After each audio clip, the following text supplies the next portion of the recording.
کے جو پچھلے 4 سال تھے وہ مس مینجمنٹ کی ایک اور نئی کتاب نکل کے آ گئی سامنے.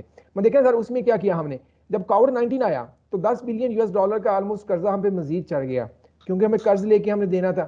اس گورنمنٹ نے کیا کیا, اس کو سر انہوں نے کیا بینزن انکم سپورٹ پروگرام میں دے دیا جس کو ساس پروگرام کہتے تھے. کچھ سر ان دوستوں کو نواز دیا جن کو انہوں نے دے دیا, یعنی کہ ٹیکسٹائل میں سبسڈی دے دی, اس کو سبسڈی دے دی, ایسے کر ویسے کر دیا.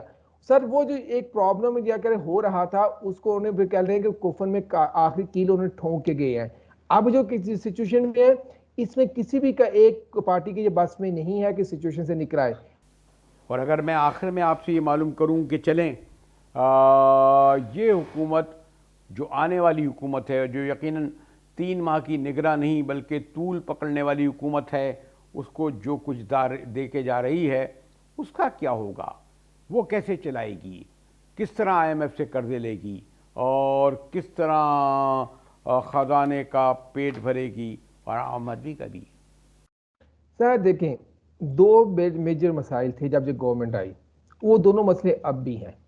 نمبر 1 ہمارا ڈیٹ کرائسس کا ایشو تھا جس کو انہوں نے شارٹ ٹرم میں کچھ نہ کچھ اس کو اوائڈ کرنے کی کوشش کی. وہ بھی اس وجہ سے ہوا جو آپ سے پہلا سوال کیا تھا, چائنا نے ہمیں پیسے دے دیے تو ہمارا ڈیفالٹ نہیں ہوا, ادروائز ہم ڈیفالٹ ہونے ہی والے تھے. ڈیٹ کرائسس کا مسئلہ ابھی وہیں کا وہیں کھڑا کیونکہ جو نئی قسطیں ہم نے دینی ہیں وہ پھر ہمارے ساتھ پہ آ رہی ہیں. دوسرا یہ تھا کہ ہمارے ملک کی جو گروتھ اسٹیگنٹ ہوئی تھی اس گروتھ کو ہم نے چلانا تھا, انڈسٹریلائزیشن پروسیس کو تیز کرنا تھا, ایکسپورٹ کو بڑھانے کی کوشش کرنی تھی. سر وہ بھی نہیں ہو پایا. وہ دونوں یہ مسئلے ہیں, اب کیئر ٹیکر پہ بھی جائیں گے, اب کیئر ٹیکر کے بعد بھی جو گورنمنٹ آئے گی وہ اس کو بھی ہانٹ کریں گے کیونکہ سر یہ دونوں جو مسئلے ہیں یہ شارٹ ٹرم سولوشن نہیں ہے ان کا. دیکھیں گروتھ کا شارٹ ٹرم سولوشن ایک نکل سکتا ہے وہ ایگریکلچر. اب بھی کوئی اچھی بات ہے یہ ایگریکلچر پہ فوکس کر رہے ہیں, کارپوریٹ فارمنگ پہ بھی بات کر رہے ہیں, مگر سر اس کو کارپوریٹ اور ڈیولپمنٹ یعنی کہ ایگریکلچر دونوں کو ساتھ ساتھ لے کے چلنا پڑے گا. مگر اگر ہم یہ کہیں کہ سب ٹھیک ہو جائے جلدی, ابھی سر وہ سچویشن نظر نہیں آتی. جس طرح میں نے شروع میں کہا تھا اکانومی کو 5-10 سال میں ٹھیک نہیں ہوتی. 5-10 سال میں آپ کو نظر آنا شروع ہوتا ہے کیا ہم صحیح سمت میں جا رہے ہیں یا نہیں جا رہے. ابھی تو ہمیں سمت کا پتہ نہیں چل رہا. شکریہ رامز صاحب. اس کے ساتھ ہی GTV سے مجاہد بریلوی کو اجازت دیجیے, اور یقیناً کل ہم جائیں گے تو بہت سارے سربستہ راز نام سامنے آ چکے ہوں گے. مجاہد بریلوی کو GTV سے اجازت دیجیے.